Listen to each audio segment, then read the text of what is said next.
Hi everyone, welcome to our channel కొనసీ మర్చులు. ఈరోజు మన వీడియోలో పూరీ కూర చూపిస్తున్నానండి. చాలా రుచిగా ఉంటాయి, చాలా సింపుల్గా చేసుకోవచ్చు. చాలామందికి పూరీలు చేసేటప్పుడు సరిగ్గా పొంగకపోవడం, మెత్తగా రాకపోవడం, నూనె పీల్చడం ఇలా జరుగుతూ ఉంటుంది కదండి. ఒక్కసారి ఈ విధంగా చేసి చూడండి. పూరీలు పొంగుతూ సాఫ్ట్గా చాలా బాగా వస్తాయి. ఎన్ని గంటలున్నా సరే ఇంతే మెత్తగా బాగుంటాయి. పూరీకి 2 కప్పుల గోధుమ పిండి తీసుకున్నాను.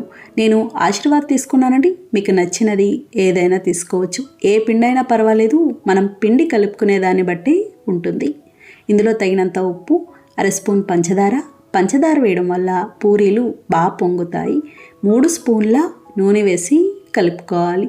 మనం చపాతీ పిండి కలుపుకునేటప్పుడు ఎలా అయితే నూనె వేసుకుంటామో అలా వేసుకుంటే సరిపోతుంది.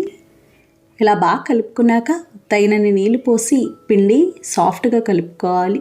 నీళ్ళు ఒకేసారి ఎక్కువ వేసుకోకూడదు, ఇలా చూసి వేసుకోవాలి. పిండి చాలా సాఫ్ట్గా మెత్తగా కలుపుకోవాలి. గట్టిగా ఉండకూడదు. గట్టిగా ఉందంటే పూరీలు పొంగవు, అప్పడాల్లాగా గట్టిగా వచ్చేస్తాయి. పూరీ అనే కాదు, మీరు చపాతీ, పుల్కా దేనికైనా సరే పిండి ఇదే విధంగా సాఫ్ట్గా కలుపుకోవాలి. చూడండి, ఇలా బాగా కలుపుకున్నాం కదా, ఈ విధంగా ఉండాలి. ఇలా కలుపుకొని మూత పెట్టేసి 20 నిమిషాల పాటు నానబెట్టుకోవాలి. ఇది నానే లోపల పూరీ కూర చూద్దాం. పూరీ కూర కోసం ముందుగా 3.5 స్పూన్ల శనగపిండి వేసుకోవాలి. ఇందులో తగినన్ని నీళ్లు పోసి ఉండలు లేకుండా పల్చగా కలుపుకోవాలి. అలాగే మరీ చిక్కగా కలుపుకోకూడదండి, కాస్త పల్చగా కలుపుకోవాలి.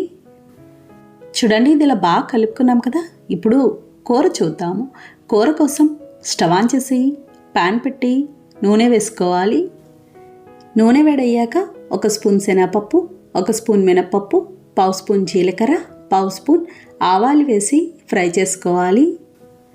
చూడండి, పోపు ఇలా వేగింది కదా. ఇలా వేగాక కొద్దిగా కరివేపాకు, పచ్చిమిర్చి ముక్కలు, పచ్చిమిర్చి 6 కాయలు తీసుకున్నాను. పూరీ కూర కొంచెం కారంగా ఉంటేనే బాగుంటుంది. సన్నగా పొడుగ్గా కట్ చేసిన ఉల్లిపాయ ముక్కలు, మీడియం సైజు ఉల్లిపాయలు 3 తీసుకున్నాను. తగినంత ఉప్పు, 1/2 స్పూన్ పసుపు వేసి కలుపుకోవాలి. ఇలా బాగా కలిపి మూత పెట్టేసి మీడియం ఫ్లేమ్లో మగ్గించుకోవాలి. ఉల్లిపాయ కదా, చాలా త్వరగా మగ్గుతుంది. మధ్య మధ్యలో మూత తీసి కలుపుతూ ఉండాలి. చూడండి, ఇలా బాగా మగ్గినాయి కదా, ఈ విధంగా మగ్గితే సరిపోతుంది. ఇప్పుడు ఇందులో తగినన్ని నీళ్లు పోసుకోవాలి. నేను 1 గ్లాస్ వరకు వేసుకున్నానండి. అంతగా తక్కువైతే తర్వాత చూసి వేసుకోవచ్చు. ఇలా బాగా కలిపి మీడియం ఫ్లేమ్లో 1-2 నిమిషాల పాటు ఉడికించుకోవాలి. ఈ కూర ఇలా అచ్చంగేలా ఉల్లిపాయలతో చేసుకోవచ్చు, లేదా ఇందులోనే ఉడికించుకున్న బంగాళదుంప, క్యారెట్, పచ్చి బఠానీ కూడా వేసుకోవచ్చు. చూడండి, ఉల్లిపాయ ఇలా బాగా ఉడికింది కదా. ఇలా ఉడికాక మనం ముందుగా కలుపుకున్న శనగపిండి ఒకసారి కలిపి వేసుకోవాలి. లో ఫ్లేమ్లో ఉడికించుకోవాలి. ఇది వెంటనే చిక్కబడిపోతుందండి. మీకు ఒకవేళ శనగపిండి వేసాక చిక్కగా అనిపిస్తే కాస్త నీళ్ళు పోసుకోవచ్చు. పల్చగా అనిపిస్తే ఇంకొంచెం శనగపిండి కలిపి వేసుకోవచ్చు.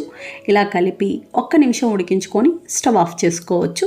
చూడండి, 1 నిమిషం తర్వాత ఈ విధంగా ఉంటుంది. పూరీ కూర తయారైంది. ఈ లోపల పిండి కూడా బాగా నానింది. నేను 20 నిమిషాలు నానబెట్టానండి. టైం ఉంటే కనుక అరగంట అయినా నానబెట్టుకోవచ్చు. మళ్ళొకసారి కలుపుకోవాలి. ఇలా బాగా కలుపుకొని చిన్న చిన్న బాల్స్ లాగా చేసుకోవాలి. చూడండి, అన్నీ ఇలా చేసుకున్నాం కదా. ఇప్పుడు పొడిపిండి అద్దుకొని ఈ విధంగా ఒత్తుకోవాలి. పూరీలు ఒత్తేటప్పుడు మరీ పల్చగా ఉండకూడదండి, కాస్త మందంగానే ఉండాలి. బాగా పల్చగా ఒత్తారనుకోండి అస్సలు పొంగవు, గట్టిగా వచ్చేస్తాయి. చూడండి, ఈ విధంగా ఉండాలి, కొంచెం మందంగా ఉండాలి. ఇలా ఉంటే సరిపోతుంది. ఇదే విధంగా అన్నీ చేసుకోవాలి. కొంతమంది పొడిపిండికి బదులుగా నూనె రాసి ఒత్తుతారు, కానీ అవి నూనె లాగినట్టు అయిపోతాయి. పొడిపిండి అయితేనే బాగుంటుంది. అన్నీ ఇలా చేసుకున్నాం కదా. ఇప్పుడు డీప్ ఫ్రై చేసుకుందాం.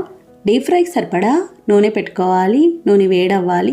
నూనె బాగా వేడిగా ఉండాలండి. వేడయ్యాక హై ఫ్లేమ్లోనే ఉంచి పూరీ వేసి ఈ విధంగా పైన గరిటతో ఒత్తుతూ ఉంటే పైకి పొంగుతుంది. పొంగిన వెంటనే రెండో వైపుకి తిప్పేసుకోవాలి. లేదంటే మరీ ఎర్రగా కాలినట్టు అయ్యి క్రిస్పీగా ఉంటాయి, నూనె లాగుతాయి. రెండో వైపు కూడా ఎక్కువసేపు టైం పట్టదండి, వెంటనే వేగిపోతుంది. ఇప్పుడు ఇది ప్లేట్లోకి తీసుకోవాలి. ఇదే విధంగా అన్ని పూరీలు వేయించుకోవాలి.